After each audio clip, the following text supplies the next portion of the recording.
Hey man, do you touch my drum set? Nope. It's just weird, cause seems like someone definitely touched my drum set. Yeah, that is weird. Because I didn't touch them. Did you touch my drum set?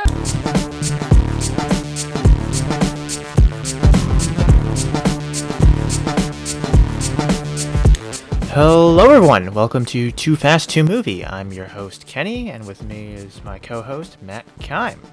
And today we'll be covering episode 2, Star-Spangled Man, of Falcon and Winter Soldier. So Matt, what'd you think of this week's episode? I wasn't really sure what to expect going in. Especially because U.S. Agent John Walker, he's a figure known to a lot of the people who read those comics, but my comics knowledge is a little bit out of my depth with this one, so I didn't know what to expect, and I was very, very intrigued as to the way that they've been portraying him so far. And so I enjoyed getting that look at him, and especially we see a few things through his point of view. And there's also some fascinating stuff that happens with Bucky and especially with Bucky and Sam, especially with their relationship and the revelation of Isiah Bradley, who I had no idea even existed in the Marvel Universe.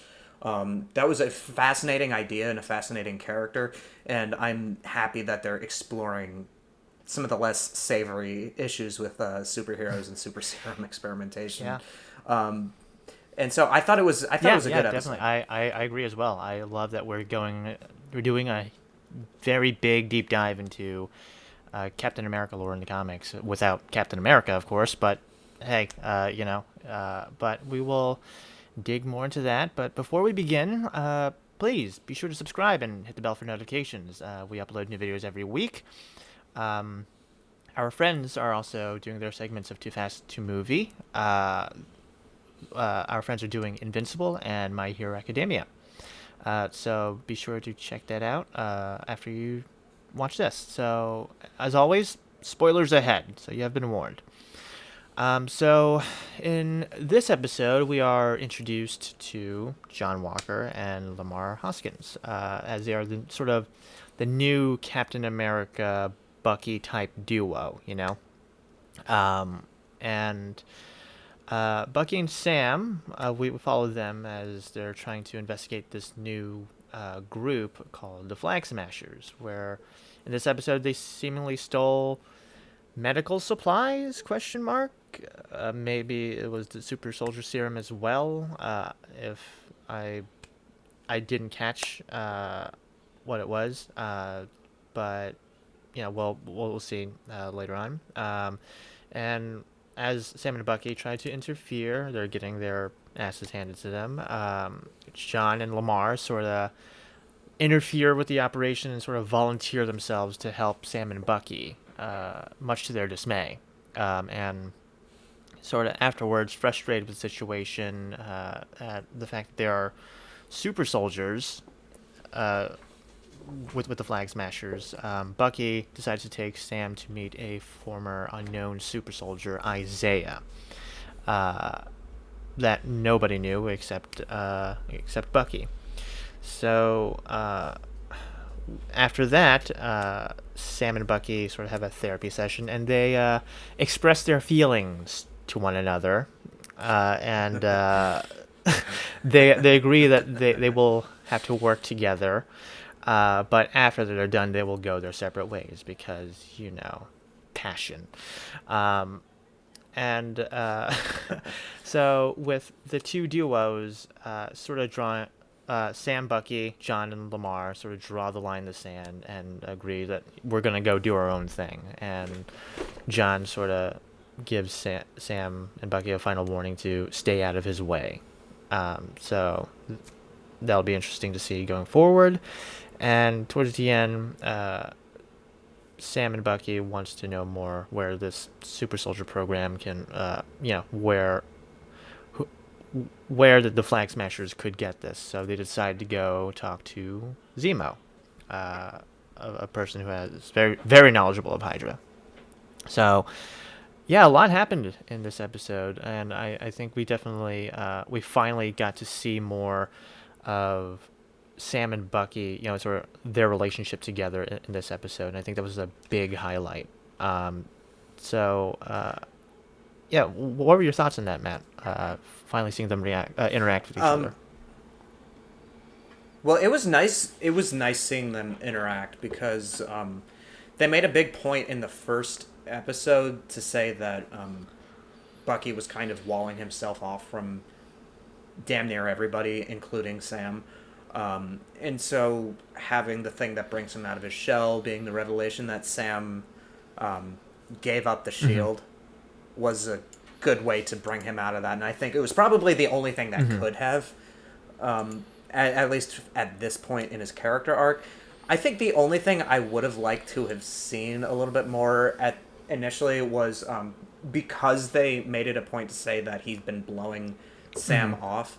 I wanted to know if Sam felt some kind of way about that, or just because this relationship is while they're very clearly friends, the relationship is very clearly fraught with tension, and I would have liked to have seen that played up maybe a little bit more than it was in the onset, but it would that's a very, very minor complaint for me in the grand scheme of things. But it was nice to see them working together. It was nice to see Bucky doing it and Sam doing their thing again, even though they both get Yeah, I do love that. We've seen them work separately and on their own, just they're professionals and they're good at what they do, but put them in a room together, they're children, and I love seeing sort of that chemistry. Now that now that I think about it, when in the first episode, the therapist did mention that Sam was texting Bucky, and Bucky was sort of blowing him off. I'm wondering if when Sam was texting Bucky, if it was maybe asking him for advice about what to do with the shield. Maybe, do you think? I don't know. I don't know.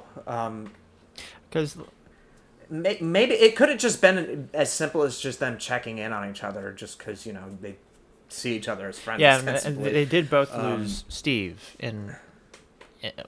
I'm putting air quotes, because Steve sort of went into retirement. We technically still don't know where the hell he is. I'm assuming in a cabin somewhere, because we know in with every Marvel character, when they finish their character arcs, they sort of live isolated in a cabin somewhere, i.e. Wanda or Bruce Banner or what have you. I really liked seeing how I want to see them fight together more. We saw a little bit of that, but they were sort of rudely interrupted with the new Captain America and Bucky, or Battlestar. Fun fact about Battlestar, originally in the comics, but I want to say 70s, correct me, comic book readers, that Battlestar used to go by Bucky or Buck, but at the time, Buck was a sort of racial slur, and Battlestar being a black man, they decided to change his name into Battlestar instead of keeping Bucky, because who knew? I want to talk about John Walker a little bit. So initially, when we first saw him in the first episode, at the end, him coming out with the costume and shield and all of that, and everybody was quick to react. He goes "Oh, fuck this guy already," and I was sort of expecting, sort of the macho jerk, almost not a blatant asshole, but just the feeling this guy was super patriotic, how we discussed last week, but he surprisingly comes off a little more sympathetic, don't you think? Yeah, that was. I think that was one of the more. That was one of the nicer. That was one of the things I appreciated about this episode, is that it didn't just take a hard line stance against the character. I mean, very clearly he's supposed to be introduced as like this all-American hometown hero type.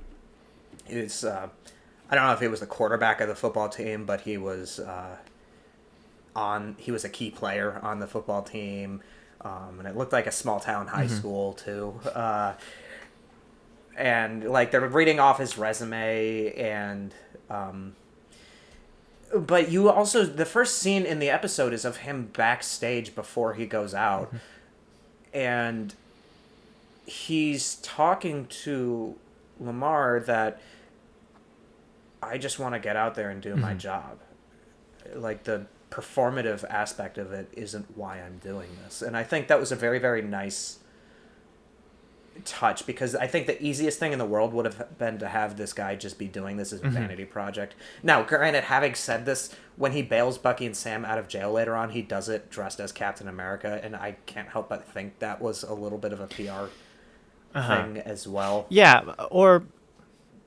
but it's not black and white, and that's something I really, really appreciated about this. Yeah, and I would have to agree with you. And the intro scene, which I think Marvel TV is doing really well with their intro scenes, because in WandaVision, my favorite intro scene was with Monica and the blip, and what I love about this intro scene, it almost mirrors Steve when he was sort of parading, in First Avenger, when he was sort of parading around as sort of this poster boy instead of actually doing his job, and like Steve, he just wanted to do this job. And this scene of him dressed as the new Captain America, running about in the football field and signing autographs and talking on Good Morning America, it did feel like it was sort of a reflection or parallel of what Steve was going through back in World War II. It was sort of basically that, And I think it's interesting that they're doing the same thing that he was doing in First Avenger, but outside of the suit. He's everything that Steve wasn't initially. Because the whole thing is that Steve was this frail, sickly guy who he tried to enlist like 3 or 4 different times before they finally accepted him, and even then, to get him into shape, they had to inject him. So like this guy's like, he just had physical gifts that Steve never had. So it's like one side that had the heart to it, I guess. Yeah. I don't know. No, it's fine. I mean, it is complicated. We're like Sam and Bucky. When we see this guy with the shield and this sort of almost knockoff costume of Captain America, we're just quick to reject him. Just like, no, we don't want you here. That shield doesn't belong to you. And he feels manufactured because sort of the government sort of wants a new Captain America, so they chose him. And he's just sort of drafted into the situation, and he's just like, I have shoes to fill, but I'm not trying to replace Steve. And it's kind of hard for us to believe when he's the one holding the shield, and it's kind of iffy. I thought that they sort of brought back the super soldier serum somehow, and used it on John Walker, but I guess he's just a very athletic, fit guy, I guess. Well, they mentioned that he was Spec Ops, and that's not an easy thing to get absolutely, into. Absolutely. But just compared to Captain America, he is a soldier, and because I believe in the comics, he was a super soldier as well, and maybe the whole plot with the Flagsmashers will sort of tie in and maybe make him a super soldier sometime later in the season. Who knows? Maybe. I could see him trying to get his hands on that soldier serum in a last-ditch effort to try and assert himself as the real successor to Captain America's legacy. And so if this is what because he takes his job seriously, He doesn't just see it as like a vanity project. So it wouldn't stun me if something arose where he felt like he had to take the serum in order to be as good as Steve Rogers was to prove himself. A lot of this is kind of like, I can't help but wonder how much of this is like the road to hell is paved with the best intentions kind of idea, because he reaches out to Bucky and Sam repeatedly and tries to like bring them on board and tries to get them to work together, and they're the ones acting well petulant about it. I mean, understandably so, but like, because Bucky won't even look at him when they're in that awkward car ride. Yeah. And he bails them out of jail, and he reaches out to them a few times throughout the course of the episode until he finally says, "Okay, you know what? Do your own thing. Just stay out of my way." Yeah. Yeah. It's again, it's really complicated. Where, I mean, obviously they're on the same side, but I guess it's just again, John Walker just feels. His persona just feels so manufactured, with the government wanting a new Captain America. It's sort of hard for Bucky and Sam just to like, yeah, I'll work with you. Do you think a team up is maybe possible, maybe, or is this probably going to end up with the four of them just fighting each no. other? No, I think the time to have teamed up would have been this episode, and I think the farther that each duo gets into their respective investigations of the Flagsmashers, I think that's just going to further set them up. Speaking of, because this show is thematically about succeeding the legacy of Captain America and who's worthy and what does it mean to take on that legacy. And so it's going to turn into a fight over that legacy. Yeah. And what do you think the Flagsmashers play into this, besides the whole super soldier thing? It's hard to say because I'm not familiar with the Flagsmashers because, again, most of my comics knowledge is more on the DC side of things. Same, honestly. So I don't know where they exactly come into play. So I guess what I'm saying is I can really only speculate. I almost got like a weird, like the way that it almost seems like they're injecting lots of people with super soldier serum, because I think that's what they stole in the episode. Like, because they kept changing, like they kept saying different things as to what was being stolen, because initially they said it was like medical supplies or vaccines or something like that, and then they were saying no, it's super soldier serum. And so I'm a little bit curious as to how that came about.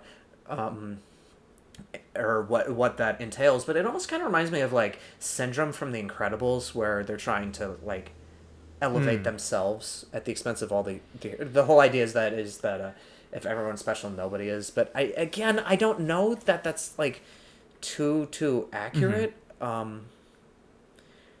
they're a very, very intriguing bunch because you weren't expecting them to be able to hit back as hard as they were. Because you think that Sam and Bucky just coming in, it's like, okay, these guys are two seasoned Avengers coming in, and they need the new Captain America to come in, and even he can't help the situation ultimately. So I'd be curious to see, because that took me for a loop. I don't know. I don't know where this is going, and I'm really, really excited to see where it does go.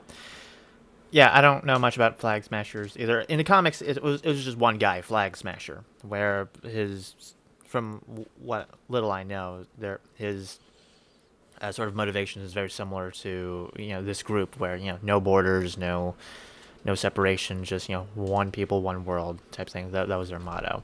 But yeah, I'm not very sure either. Again, like they very much look like the Hand from the Ninja Turtles with their sort of mask and stuff like that.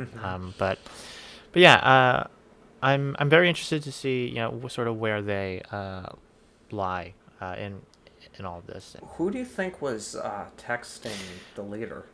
I thought she was getting threatening text messages. Yeah, I thought it was Zemo at first, maybe, or I honestly have no clue. There's just like so like they're sort of this episode was more focused on Sam, Bucky, and John and Lamar, and we got action set pieces with the Flagsmashers and stuff, but I thought it was Zemo at first, but now that we know he's still in prison, maybe not. So I'm not quite sure. What do you think? What was your theory on that? I mean, Zemo would have been everybody's Yeah. go-to thought, I imagine, just because it's like, who else could it have been? I don't know. Because like I don't know. There's a lot of like really interesting hooks being dropped, especially as of this episode, that I can't think of the answers for. And now maybe that's partially because of my lack of general knowledge with the Marvel side of the comics, but I think the information is being presented in a really but I think the information is being presented in a way that's very absolutely. engaging. And yeah, speaking of things that threw us for a loop, I was very surprised to see them deal with Isiah Bradley, introducing him into this episode. Going in, like I knew that this was gonna be a character study, and just I knew very little about the production going into this, and I just sort of tried to keep out of that, just so I can just sort of go into the material and just be surprised. But yeah, I was very surprised with that they're introducing this whole socio-political issues with the government, and a black super soldier that nobody knew about. What were your thoughts on that? I knew that something like that was coming. I can't say that I was familiar with Isiah Bradley going into this, because he's a relatively, and I mean this in the grand scheme of comics way, he's a relatively new character to the Marvel lineup, because he was added in 2003, I want to say. But Marcus Spellman, the showrunner Marcus Spellman, has said that he wanted to address the realities of what being a black superhero would entail, and that involves more than just the superhero side. You would be seen as a black superhero, and so there's a scene very even before they get to Isaiah's house, Sam and Bucky run into a couple of kids who call Sam Black Falcon, and he goes, "No, I'm just the Falcon." And then you have Isiah, who was experimented on by his own government and then thrown away, literally into prison at one point, and then just forgotten about and just kind of left off to die in like a forgotten neighborhood in Baltimore. And then you have the scene of the cops accosting Bucky and Sam, and they only let up once they realize who Sam is. Yeah.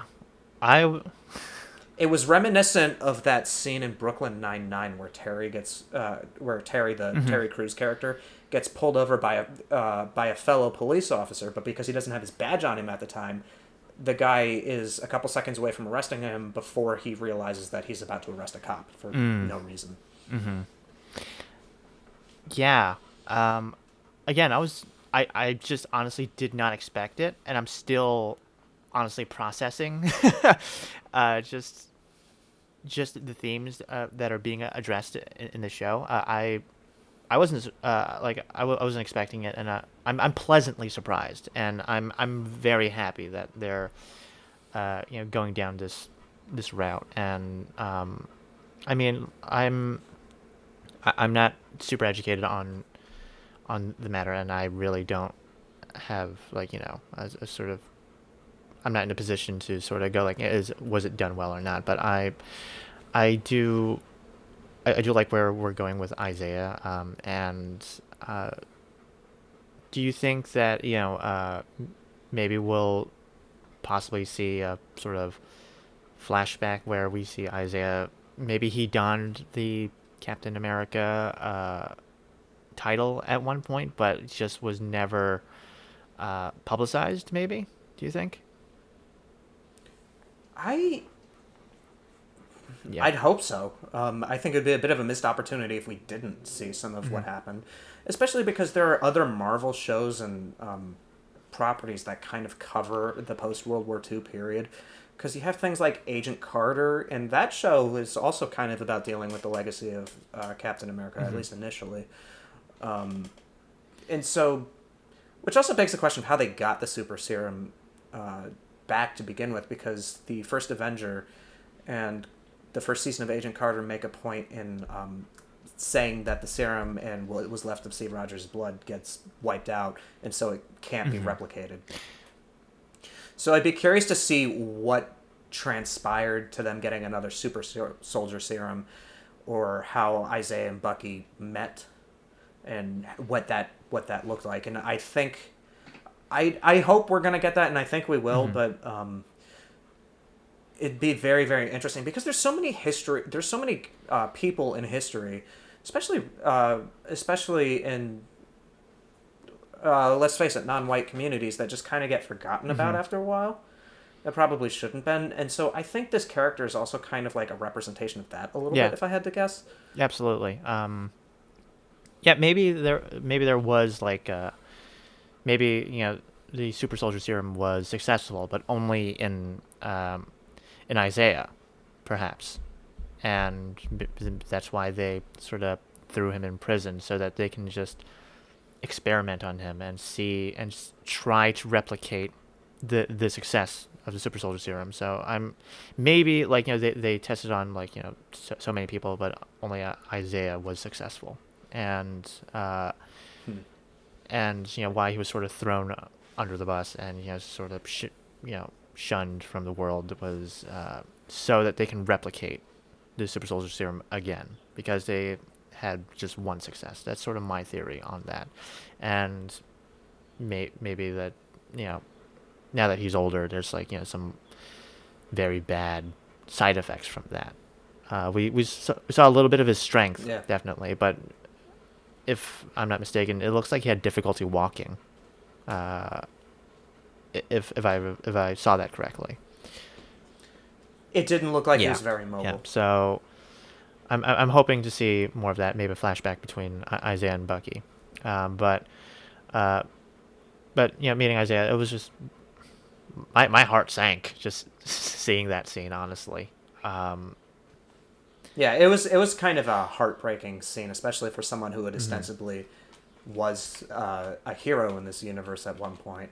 And apparently, in the comics, upon the limited research I did do, this character kind of is in retirement and then comes out of the woodwork every now and then. I think he goes to Black Panther and Storm's wedding, and there's a scene where most of the black superheroes recognize him and his importance, and then you have Wolverine, who's both white and Canadian, has no idea who he is. Yeah, absolutely. I definitely want to see more of Isiah, and I hope, Isiah, I hope to see more of Isiah in the series, and possibly later on, and with what you discussed in the comics, him sort of, being a very heroic figure for blank characters like Sam, and Rhodey and stuff like that. And yeah, I'm just excited to see more of him. And fun fact, for DC fans, I'm sure DC fans know, but the actor that plays Isiah, he voices Martian Manhunter in the Justice League animated series. That's him. Really? Huh. Yeah. Well, you know. Go. Yeah, and gosh, what else is there to discuss? With Zemo, so with the whole super soldier serum, the reason why Bucky and Sam went to Isiah was maybe hopefully more information on the super soldier serum and how someone got access to it. So they have to go see Zemo because Zemo has knowledge of Hydra. How do you think that's going to go next week? I don't know. I'm fascinating, because a big part of Zemo's motivation was to make sure that there would never ever be another super soldier like that, or like another Winter Soldier, because there's that wonderful scene in Civil War where he's walking into the Hydra lab and it looks like he's going to activate all of the other Winter Soldiers, but instead he just kills them all. And so it seemed like his motivation was to erase what Hydra had done, or part of it at least. And so I'm curious to see how receptive he's going to be to talking to them, given that the Flagsmashers are now injecting themselves with this. Yeah, and I'm guessing at some point he's going to escape, and and perhaps that, like, Zemo sort of will use that opportunity to escape somehow. I don't know how, but yeah. I guess we can start wrapping up, really. So, verdicts and anything you want to add to your thoughts, Matt, on this episode? This episode raised more questions than answers, but I also thought that was I also thought that was good. This episode focused more on Bucky and Sam's relationship and them dealing with the new paradigm of John Walker replacing Steve Rogers, and I thought that was this episode did a lot for both of them as characters, despite the fact that you don't really see their personal lives quite as much as the way you did in the first episode. Like I said, it raised more questions than answers, but I also think that's what the show needs to be doing at this point in time. So I'm just excited to see where this goes. Yeah. For me, I love this episode. And it gets me very excited to see what happens next. And yeah, we don't see much of their personal lives in this episode. I think the first episode was sort of just to set the groundwork for what the characters are going through personally. And I feel that, what they're dealing with this episode, that's sort of the plot going forward. And with their personal lives, their backstories that we saw in the first episode, we'll most likely revisit that either in the last episode or second to last episode, I feel. Because, this... They sort of set it up in this episode with Sam and Bucky as they were confessing their feelings to one another. That scene launched so many ships. Yeah, shippers go crazy. That I'll work with you because I have to, and I don't want to see you again afterwards. And that's obviously setting up this buddy cop duo that of course they're going to feel different after this ends. That hey, maybe you're not so bad after all, and we're not so different, you and I, type thing. And like you said, this episode raises more questions than answers, but it gets me really amped up, and I'm so excited to see the next episode, and I'm still waiting to see how Sharon Carter plays into all of this. She got name dropped in this episode. No, we still haven't seen her. I'm wondering, because they did mention she was the enemy of the state when Cap and Sam were on the run. I'm wondering if she also got pardoned as well, or if she's still out there doing her secret agent thing. But yeah, no, I'm super pumped to with the themes that they presented in this episode, and surprisingly, discussing the racial tensions of white privilege and black superheroes that were just sort of obscured to the public. I'm very excited to see what happens next. But yeah, guys, thank you as always for tuning in.